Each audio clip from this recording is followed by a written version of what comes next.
রাজ্যের বিভিন্ন স্কুলে শিক্ষক শিক্ষিকার অভাব রয়েছে আর তার ফলে পঠন পাঠনে প্রভাব পড়ছে। এই অভিযোগ বিভিন্ন সময়ই উঠছে আর এবার কার্যত তার প্রমাণও পাওয়া গেল। গত শুক্রবার পূর্ব বর্ধমানের শাসপুর রামকৃষ্ণপল্লী শিশু শিক্ষা কেন্দ্রের শিক্ষিকা পদ থেকে অবসর নেন শোভা দাস সাহা। আর তারপর শনিবার তালা পড়ে গেল সেই স্কুলের গেটে। স্কুলে এসে ফিরে গেল বেশ কয়েকজন পড়ুয়া। জানা গিয়েছে একটা সময় 3 জন শিক্ষক শিক্ষিকা নিয়ে চলতো এই স্কুলের পঠন পাঠন। তাদের মধ্যে একজনের প্রয়াণ ঘটে, পরে আরও একজন অবসর নেন। তারপর থেকে অবশিষ্ট পড়ুয়াদের নিয়ে স্কুল চালাচ্ছিলেন শোভা দাস সাহা, কিন্তু তার অবসরের পর কার্যত বন্ধ হয়ে যায় স্কুলটি। জানা গিয়েছে বেশ কয়েকজন পড়ুয়াকে অন্য স্কুলে ভর্তি করানোর জন্য ট্রান্সফারের ব্যবস্থাও করে দেন তিনি। তবে কয়েকজন পড়ুয়ার বাবা মায়ের সন্তানদের ওই স্কুলেই পড়াতে চেয়ে তারা ট্রান্সফার সার্টিফিকেট নেননি। এই পরিস্থিতিতে স্কুলটি যাতে পুনরায় চালু হয় সেই আবেদন জানাচ্ছেন অভিভাবকরা। এই বিষয়ে অভিভাবিকা রূপালী বালা কি বলছেন শোনাবো। এখানে বলছে যে কোনো তো দিদিমণি নেই, ঠিক আছে, কোনো টিচার, একটাই টিচার দিদিমণি দিয়ে বলছে যে আমি তো রিটায়ার হয়ে যাব, তাহলে আমি কি করবো। তার জন্য সব ছাত্রদেরকে টিচি দেওয়া হয়েছে। মানে কবে বললো উনি? উনি 2 দিন আগেই বলেছিল, তারপর আমি বললাম হয়তো এমনি বলেছে, অতটা আমরা করিনি। কালকে বললে হ্যাঁ পুরো শিওর, ওর সবাই আসলাম, তবে টিচিং দিয়ে দিয়েছে। আপনাদের কি ইচ্ছা ছিল যে এখানে পড়াবেন? হ্যাঁ ইচ্ছে ছিল, আমাদের এখানে বাচ্চাদের মিলে একটা স্কুল না হলে হয় বাচ্চাদের। এখন কত দূরে যেতে হবে? এখন প্রায় 1 কিলোমিটার দূরে এরকম। এত ছোট ছোট বাচ্চাদের দেওয়া যায় এত দূরে? মানে এখন বাধ্য হয়ে টিসি নিয়েছেন? হ্যাঁ বাধ্য হয়ে টিসি নিতে হয়েছে। সঞ্জয় বারুই তিনি একজন অভিভাবক, তিনি কি বলছেন শোনাবো। কি সমস্যার মধ্যে পড়লেন? সমস্যা মানে দেখুন, আমরা হলো লেবার শ্রমিক লোক, ঠিক আছে, সকাল 8টার সময় কাজে যাই, হ্যাঁ 350 টাকা মজুরি পাই। এখন ছেলেকে যদি বাড়ির কাছে যদি স্কুল থাকে তাই ছেলেটাকে একটু পড়াতে পারতাম। এখন এই 1 কিলোমিটার দূরে, এখন মানে কাজ বন্ধ করে যাওয়া সম্ভব আমাদের? আমরা গরিব মানুষ, ঠিক আছে। এইবার আমি চাই যে আমার পাড়ায় স্কুলটা থাকুক, ঠিক আছে, আমার ছেলেকে আমি এখানে ভর্তি করাই। আচ্ছা, এখানে কি সমস্যার জন্য স্কুলটা বন্ধ হয়ে গেল? স্কুলের দিদিমণি বলছে যে স্কুলে আর দিদিমণি মাস্টারমশাই দেবে না, স্কুলটা বন্ধ হয়ে যাবে, ঠিক আছে। আমরা তো অতটা জ্ঞান করিনি, আমরা জানি স্কুলটা এখন দিদিমণি একবার দিয়েছিল, আবার দেবে, তারপরে আর কালকে ডেকে বলছে টিস্যু নিয়ে যাও, আমরা টিস্যু নিয়ে নিই। আচ্ছা, যে আজকে সকালবেলা কি এসে দেখলেন? ছেলেকে স্কুলে পাঠিয়েছিলাম, বললো বাবা স্কুলে তালা মারা, ঠিক আছে, ছেলে বই খাতা নিয়ে বাড়ি চলে গেছে। এখন কি চাইছেন আপনারা? আমরা চাইছি যে এখানে স্কুলটা হোক, ঠিক আছে। আমরা লেবার মানুষ, আমরা অদূরে 1 কিলোমিটার দূরে কিভাবে দিয়ে গাড়ি ঘোড়ার যে অবস্থা এখন রাস্তাঘাটের, ছেলেকে নিয়ে যাওয়ার খুব মানে অসুবিধা হয়, ঠিক আছে। আমরা একটা গাড়ি ভাড়া করে অদূর স্কুলে দিয়ে আসতে পারবো না, ঠিক আছে। রাস্তার অবস্থা খুব খারাপ, এখন খুব গাড়ি ঘোড়া চলে, ঠিক আছে। কতগুলো ছেলে ছিল লাস্ট পর্যন্ত স্কুলে? আমাদের এখানে ছিল প্রায় 25 জনের উপরে ছিল ছাত্র, ঠিক আছে। আর বর্তমানে অনেক ছাত্র এসেছিল ভর্তি করার জন্য। শুনছিলাম যে আমার ছেলে বলছিল যে বাবা ছাত্ররা এসেছিল, দিদিমণি না করে দিয়েছে, এখানে আর ভর্তি নেবে না। এখন চাইছেন আপনারা স্কুলটা চালু হোক। আরো আমাদের পাড়ার যে ভাই বেড়াদারা আছে তারাও স্কুলে ছাত্র ভর্তি করবে, ঠিক আছে, তাদের ছেলে মেয়ে ভর্তি করবে। আমরা চাই স্কুলটা থাকুক, ঠিক আছে, চালু হোক, আমাদের ভালো হয়, সুবিধা হয়। আমরা লেবার মানুষ, আমরা কিভাবে বুদ্ধি আসবো কাজ বন্ধ করে। অভিভাবক বিভূতি বাইন কি বলছেন শোনাবো।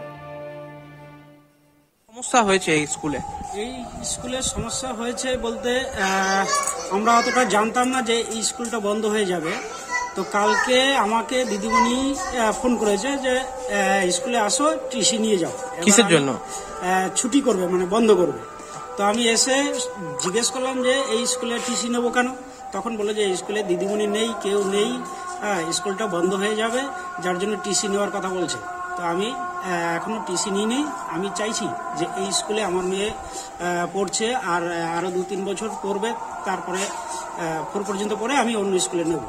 আচ্ছা, এই স্কুলে কতজন আর কি মানে পড়তো? এই স্কুলে কমপক্ষে 20 থেকে 25 জন ছাত্র পড়তো। আচ্ছা, দিয়ে মানে দিদিমণি কজন ছিল? দিদিমণি একজন ছিল। আচ্ছা, দিয়ে তারপর গতকাল কি হয়েছে? উনি রিটায়ার হয়ে গেছে? গতকাল উনি রিটায়ার হয়ে গেছে, আর টিসি সবাইকে ডেকে ডেকে দিয়ে দিচ্ছে। এবার অনেকেই নিতে চাইছিল, আর আমি তো নিইনি টিসি। আজকে মানে কি আপনার মেয়ে স্কুলে এসেছিল? আজকে আমার মেয়ে স্কুলে এসেছে, এই যে বই খাতা নিয়ে এসেছে, এই যে পড়তে এসেছে, এসে দেখছে যে স্কুল বন্ধ। এই স্কুলেই রান্নার কাজ করতেন নীলিমা বারুই, কিন্তু স্কুল বন্ধ হয়ে যাওয়ায় তিনি সমস্যায় পড়েছেন। তাই তিনিও চান অবিলম্বে ফের স্কুল চালু হোক। স্কুলের রাঁধুনি নীলিমা বারুই কি বলছেন শোনাবো। সমস্যা হয়েছে স্কুলে দিদিমণি নেই, দিদিমণি রিটার্ন হয়ে গেছে, কোনো কবে? দিদিমণি দিচ্ছে গতকাল রিটার্ন হয়ে গেছে, এখন দিদিমণি নেই, তাই তার জন্য বন্ধ করে দিয়েছে স্কুলটা। আপনি কি করতেন স্কুলে? আমি এই স্কুলে রান্না করতাম, আচ্ছা। স্কুলের রাঁধুনি। এখন আমাদের কাজটাও বন্ধ হয়ে যাচ্ছে, আজকে থেকে কালকে গতকাল রান্না হয়েছিল, আজকে থেকে কাজটা বন্ধ। আজকে কি অনেক ছাত্রছাত্রী এসেছিল মোটামুটি কয়েকজন। জি, তারপরে তারা কি বলো? তারা চলে গেল তালা মেরে দেখে। আপনার ছেলেও কি পড়ে স্কুলে? হ্যাঁ, স্কুলে আমার ছেলেও পড়ে। কোন ক্লাসে পড়ে? 3 ক্লাস। কি চাইছেন এখন আপনারা? এখন চাইছি স্কুলটা চালু হোক, স্কুলটা হোক, আমাদেরও মানে কাজটা হোক। স্কুল বন্ধ হয়ে যাওয়ায় মন ভারাক্রান্ত সদ্য অবসরপ্রাপ্ত শিক্ষিকা সোমা দাস সাহার। সংবাদ মাধ্যমের সামনে কথা বলতে গিয়ে চোখের জল আর তিনি ধরে রাখতে পারলেন না। স্কুল ফের চালু হোক সেটাই চান তিনি। শোনাবো আপনাদের সোমার কথাও।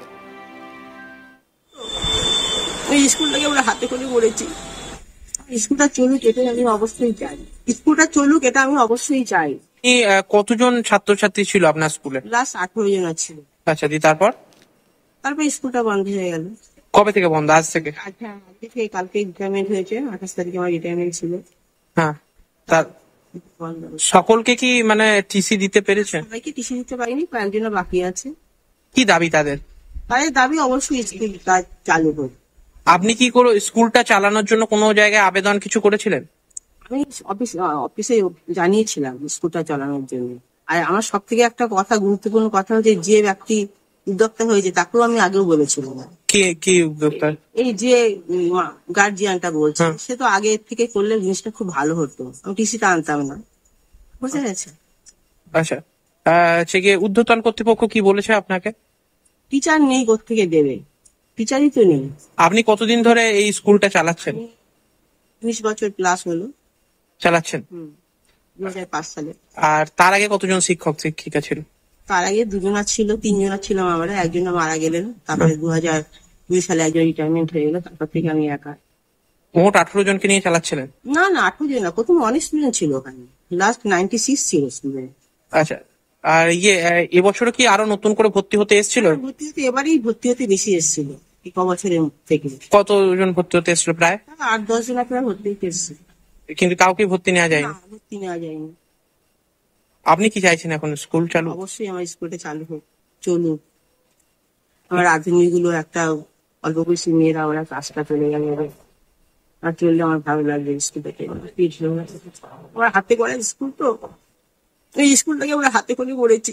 তো এই ভিডিও সম্পর্কে আপনাদের মতামত জানাবেন কমেন্ট সেকশনে। সমস্ত খবরের আপডেটের জন্য চ্যানেলটিকে সাবস্ক্রাইব করবেন, নোটিফিকেশন পেতে বেল আইকনে ক্লিক করবেন। আমরা হোয়াটসঅ্যাপেও রয়েছে, ফলো করবেন আজ তাক বাংলার হোয়াটসঅ্যাপ চ্যানেল।